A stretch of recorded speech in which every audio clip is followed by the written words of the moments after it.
I love friendship, I love reading, I love being able to meld the two together. Hello, hello! So this is the second part of reading my friend's faves. So if you missed the first part, it's just a different subset of my friend group of favorites that I read. So I will link my first vlog in the description down below if you want to see me read the other half of my friend's favorites from 2023. But for this vlog, I will be reading a friend fave pick from Bailey at Is Bailey Reading, Kayla at Kayla Ray Reads, Ashley from Ashley Reads, I think on YouTube, but of fiction and fantasy on Instagram is where she is more active, and then Lizzie from Lizzie's Literary Life. Those are the 4 people that I am reading from for this vlog. And this vlog is very exciting. I'm currently doing this intro clip from the house that I purchased that I had no idea I was going to be living in at the start of this vlog. This vlog also sees, I don't think I've really put any clips of it, but like it also partially took place over my trip to Italy this summer. And then also, of course, some work trips thrown in because I'm never not traveling for work.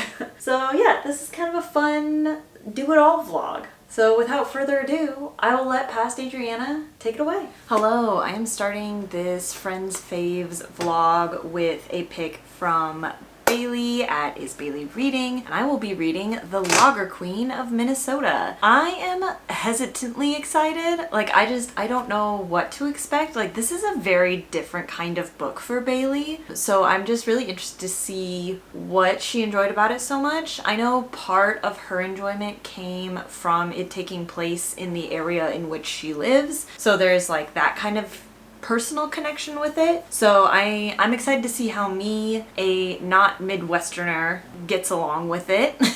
You know, I don't really have any ties to Minnesota besides like a brief trip there when I was in high school and then spending way too much time at the Minneapolis airport because I am hashtag Delta loyal.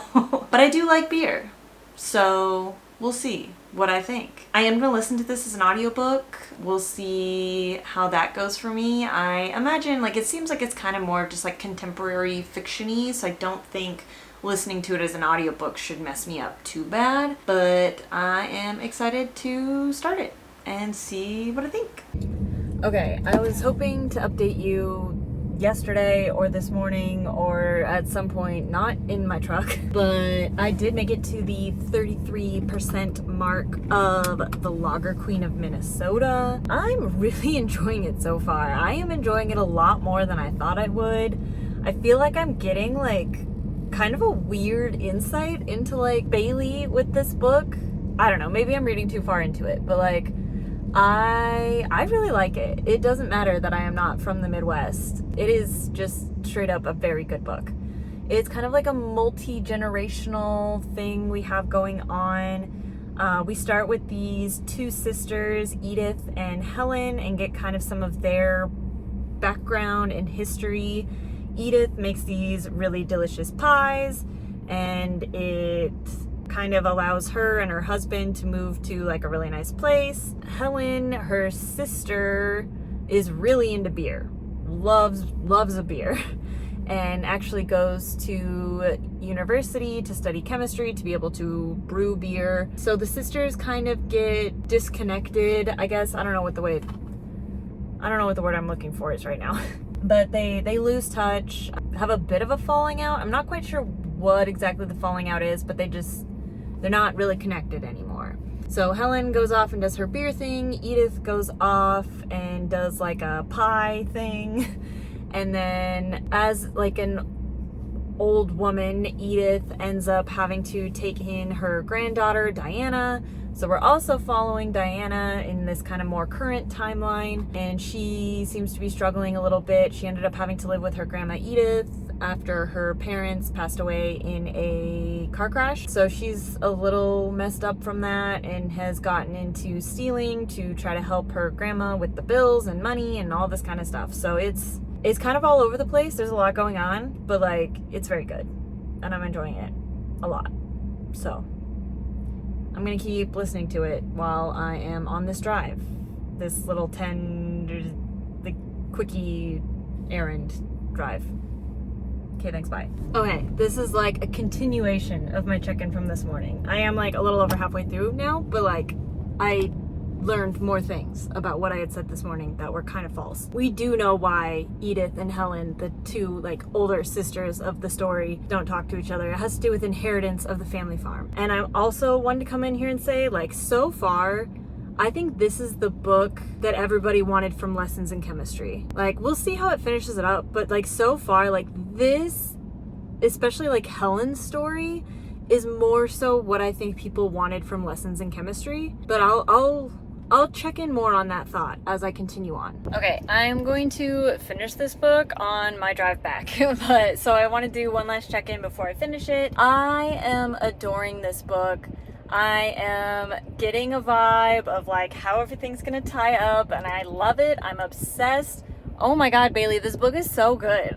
It's so good. Like, this is not just a book for people who live in the Midwest, or for people who like beer, or for people who like chemistry, or for people with sisters. This is a book that like I think so many people should adore and love and just be obsessed with. So yeah, I think that is the moment. And like what I said earlier about this is what I wish Lessons in Chemistry were, like kinda. Like, if we focused more in on, like, Helen's story and, like, what she had going on, but also had a little bit of, like, Edith's story, like, woven through, like, this is exactly what I wanted Lessons in Chemistry to be. And it was not. But, oh my God. This book is so good. It's so good, guys. I'm obsessed. Hello. I finished Bailey's pick while in the truck, and I feel like I'm even kind of giving Bailey right now with, like, wet hair. But just continue on to say, this is a fantastic book. This is so good. This should be on so many more people's radar than it currently is. I don't understand why it is not more popular than it is, but I want to try to do my part to get everyone to read this beautiful, fantastic book. Thank you, Bailey. Seriously, thank you for this pick. This was like 5-star for me. Like, this is such a good book, and I hope more people in the friend group read this because it's impeccable. A+. Love. No notes.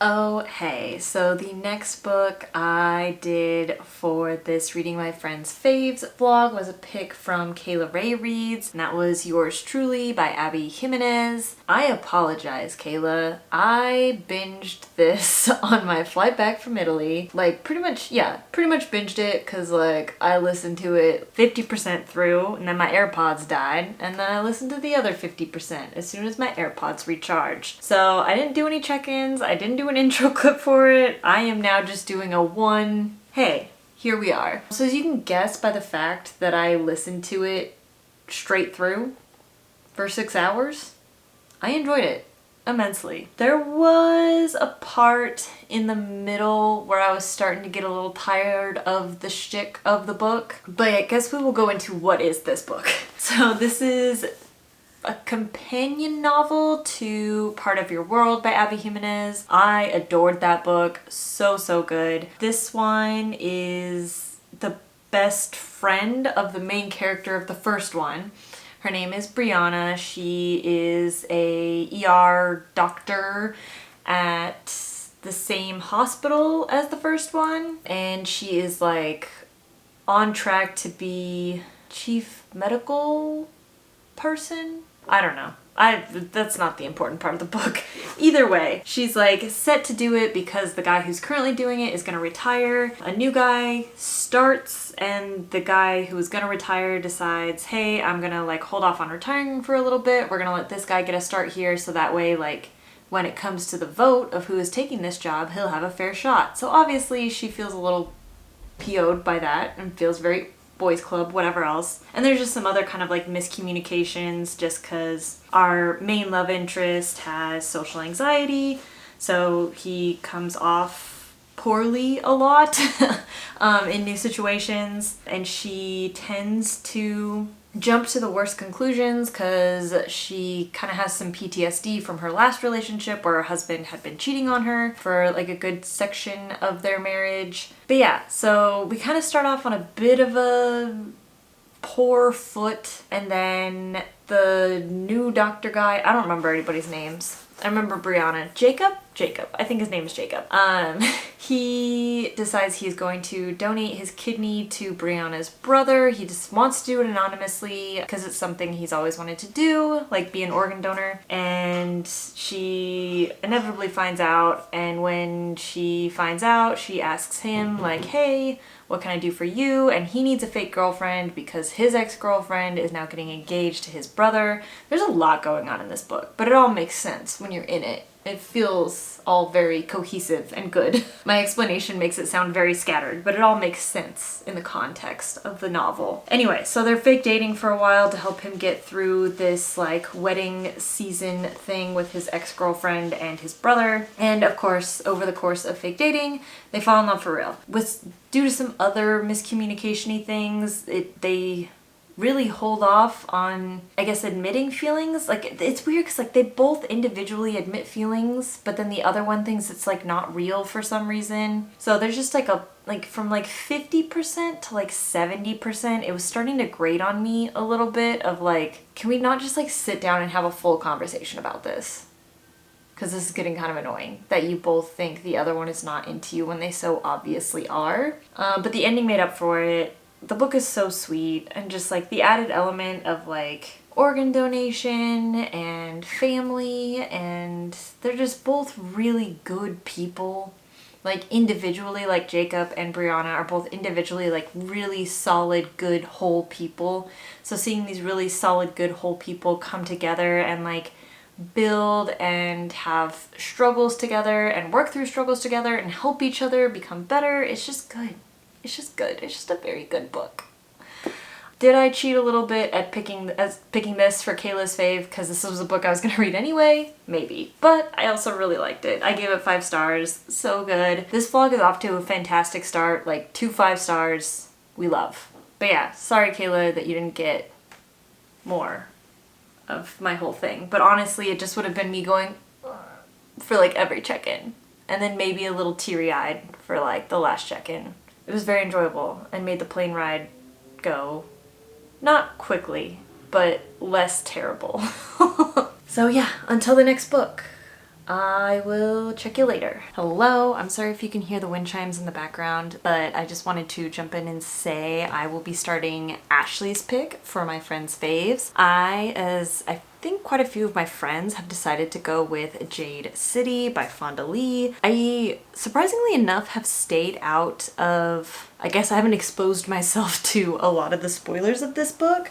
Pretty much all I know about it is that it's like an Asian-inspired urban fantasy gangster family, and then something to do with like Jade helps provide magic. Like Jade is the magic system. But I'm excited. This is one that's been on my list for a while, and I've just been, I don't know why I've been avoiding it. I've been meaning to read it for forever. So thank you, Ashley, for finally giving me the kick in the pants to get started on this. And then I also want to say that I am going to be moving over the next week. So we'll see what this vlogging experience goes like, just because I'm going to probably be missing a backdrop here pretty soon. I'll be packing up all these books today, and then we're not quite sure when exactly we're getting the key to our house and how long it's going to take me to like set everything back up again because we want to do some painting and everything else. But that's all to say, I might be getting through this book a little slow because there's a lot going on in my life right now. So with that, I'm going to get to reading. Oh hey, so I reached the 33% mark on November 3rd, and my main thought is, why did I not read this book earlier? It is so fantastic. Whenever I've heard people talk about this book in the past, they really rave about the magic system and how intricate it is, and while I am really enjoying learning about that, like Fonda Lee does a great job of introducing all the aspects of it very slowly, so you really get to understand how it works and the consequences of it. I'm actually finding myself much more engrossed in the politics/business dealings of the clan. The structure of the clans we follow are just as rigorously defined as the magic system. Lan, the leader of the No Peak clan, must rein in his younger brother Hilo, the head of the militaristic part of the clan, while simultaneously wrestling control over the previous leader's Weatherman, the head of the business dealings of the clan. We've gotten to be inside Lan's head while he works through how to deal with an opposing clan and his own people. It's a fantastic case study of organizational leadership, and I'm a big ol' nerd. This plot seems to be trending to an all-out turf war, so I'm excited to keep reading and see how it all turns out. Oh, hey, I'm here in rainy California. Another week of work down here. But I did on the plane make it to the 2/3 mark of Jade City. I am loving this book. It is so good. I think I mentioned in my first check-in that like you get a lot of kind of like the structure of how the clan operates, and I'm really glad we dug into that so deep because like around the halfway point we get like a major shakeup to the organizational structure, and like it makes it hit that much harder that we spent so much time learning about how they operate and how it works and the relationships between all the different positions, and like it just makes like this part so much more intriguing, seeing how people are slotting into their new roles and how it's all developing together and how the relationships change when there's like new people in each position. Like it just, as someone who has worked in like the corporate world now for a while and has kind of gotten just like the barest little glimpse of like how organizational structures are like put together and how they operate, it's really, really fun to see that in like this kind of like fictional gangster fantasy setting, and you know how magic affects all that. But yeah, it's so fun. I like it a lot. So big props to Ashley for finally giving me the kick in the pants to read it because I am loving it so much. I don't know if I'll be able to finish it this week just because work is gonna be a lot now that I'm down here on site, and I honestly have not made that much progress while I've been at home either. Like I've been busy moving into my new house. I had my sister and a friend over this last weekend to go to a University of Idaho football game, so it's just been a lot. I've been very, very busy and haven't had a lot of time to read. And that's really not going to change this week or this weekend or for the foreseeable next couple weeks because the holidays are coming up and it's about to get crazy busy. So hopefully at some point I can finish this very, very good book. Okay, I finished the audiobook I was listening to on the drive, so I started a new audiobook, and that is Carrie Soto is Back by Taylor Jenkins Reid, which is my pick from Lizzie's favorite books of 2023. Although I think she had told me that that is actually from December of 2022, but anyway, moving on. This is my pick for Lizzie. I've listened to about an hour and a half, I believe. Oh no, 2 hours. Okay, damn. I've listened to a lot more of this than I thought I did. I'm enjoying it. Taylor Jenkins Reid is an author I have enjoyed a lot before. I've listened to Daisy Jones and the Six and Seven Husbands of Evelyn Hugo. I love the way she writes relationships. Obviously, like all of her books are about like extraordinary people and their relationships to their surroundings. So this one is about tennis, a tennis star, which I've never been a huge tennis fan, but my husband's a big tennis guy, my grandma's a big tennis gal, so I've been exposed to tennis in certain aspects. So it's kind of fun to listen to. I guess I don't want to talk about it too much because this isn't my official check-in, it's just letting you know that I did start it. And I'm gonna eat a McChicken because I haven't really eaten anything today and I'm starving and it's like 1 o'clock, so shame on me. Okay, I am already 37% into Carrie Soto is Back. Like I forget how sucked into these stories I get from Taylor Jenkins Reid. I don't know what it is about her, but she writes a compelling novel, and it is, I never think I'm gonna like them. Like the premise of none of them is like that interesting to me. Like band who broke up and is like retelling their story, aging movie star, like aging tennis player, like none of it is ever that intriguing to me. But then I read it or listen to it, I guess, and I'm just like just sucked in my brain and don't want to do anything else. So safe to say, very much enjoying it. Okay, I need to do a check-in fast because I just realized that I am at the 68% mark of Carrie Soto is Back. So I will definitely be finishing it this week, which is fine and fun. I think I was starting to get the impression that maybe Taylor Jenkins Reid in this new era was just kind of rewriting the same book over and over. But what I'm realizing is different about this book about an aging star talking about her life is that like this aging star is like in the process of realizing what's actually important to her, and then in like the Seven Husbands of Evelyn Hugo and Daisy Jones and the Six, like they're like older and talking about like their whole life, like the ups and downs and everything else. And then the twist is like what they actually wanted and the relationship they had hoped they had built.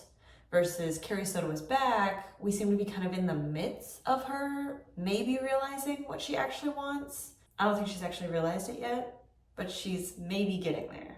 So rather than the most important thing to her, maintaining this stardom, maintaining this legacy, maintaining whatever, maybe it is building something new. But we'll see if she gets there. I don't know. But I gotta get to work.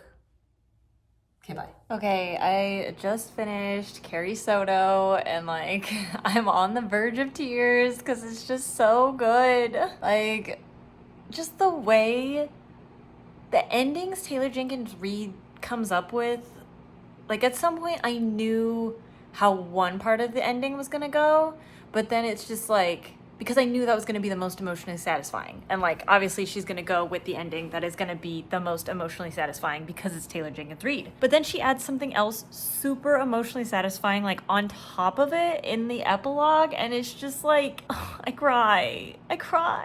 It's so good. It's so sweet. And I love it. I just need to like bite the bullet and read all of Taylor Jenkins Reid. I love it.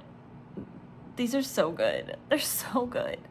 Like, I can see why Lizzie gave this 5 stars, because this is just an easy 5-star book. Like, just the emotions are so high right now. And it's funny because, like, I go back and I think about my experience reading Evelyn Hugo and Daisy Jones.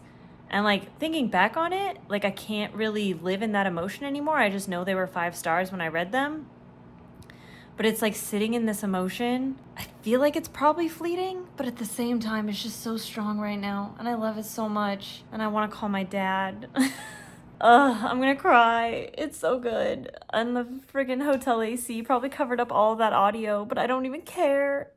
So good. So good. But now I don't have an audiobook to listen to on my drive tomorrow. What did I do to myself?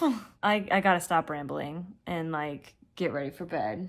But it's so good. It's so good. Hello.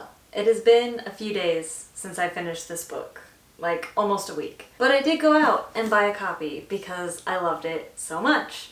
And in fact, I also bought the rest of the series because I loved it so much and want to have these available to me whenever I want to read them. Feeling good about that and about where this series left off. Like, I have some theories as to what we are going to be looking at going into the next book, and I'm very excited about those theories and where we left off. And like, this book is just so good. I actually talked about this book in a professional development session with my manager. Like, he and I do these professional development kind of things, and I talked about how these like very young characters step into new positions of leadership. Like, there's just so much good stuff going on in this book. I honestly, like, yes, the magic is part of it, but at the same time, like, this book could not be a fantasy, and I think I would still be really into it. Which maybe that means I need to, like, step out of my fantasy or sci-fi fantasy comfort zone a little bit more and, like, try to read some other kinds of stuff. But this is very good, and I'm glad I own it, and I have it,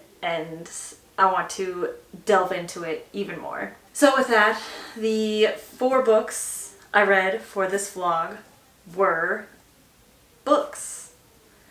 I'm gonna have to look it up. I can't remember everything I read for this vlog. The 4 books I read for this vlog were The Lager Queen of Minnesota, Yours Truly, Carrie Soto, and now Jade City. And honestly, like, was this like an entire 5-star round? Like, Yours Truly, maybe I only gave it 4 stars? But like, okay, yeah, Yours Truly I also gave 5 stars. This was an entirely 5-star round of picking from my friends' favorites. So obviously, I got something in common with these friends as far as these 5-star books, because these were also 5-star books for me. So, wow. Wow, wow, wow. Incredible. Great success. I don't even know what to say. That's so cool that like all of my friends' 5 stars were also 5 stars for me. That's so exciting. I love it. I love friendship. I love reading. I love being able to meld the two together. So that is all I have for this reading vlog. Yeah, very excited to, do this project again next year, read some more of my friends' faves, figure out where else our reading preferences overlap. But with that said, thanks so much for watching, and I will catch you on the next video.